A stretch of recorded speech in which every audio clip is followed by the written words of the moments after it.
Genesis chapter 15. God's covenant with Abram. After this, the word of the Lord came to Abram in a vision. Do not be afraid, Abram. I am your shield, your very great reward. But Abram said, O sovereign Lord, what can you give me since I remain childless, and the one who will inherit my estate is Eliezer of Damascus? And Abram said, You have given me no children, so a servant in my household will be my heir. Then the word of the Lord came to him. This man will not be your heir, but a son coming from your own body will be your heir.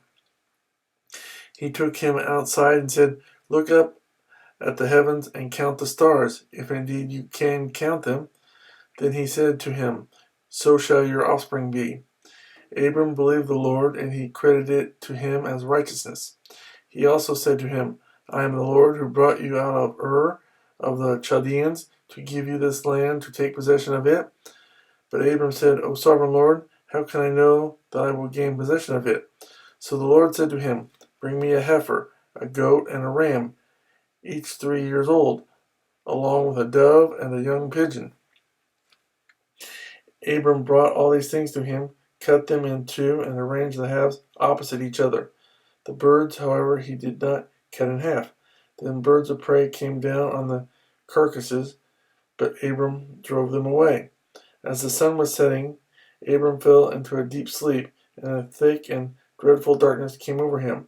Then the Lord said to him, Know for certain that your descendants will be strangers in a country not their own, and they will be enslaved and mistreated 400 years.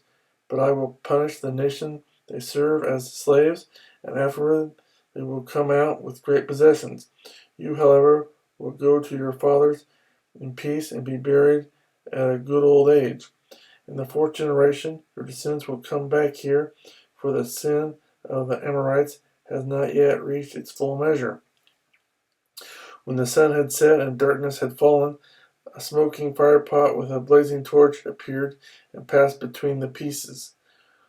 On that day the Lord made a covenant with Abram and said, To your descendants I give this land, from the river of Egypt to the great river, the Euphrates, the land of the Kenites, Kenizzites, Kadmonites, Hittites, Perizzites, Rephaites, Amorites, Canaanites, Girgashites, and Jebusites.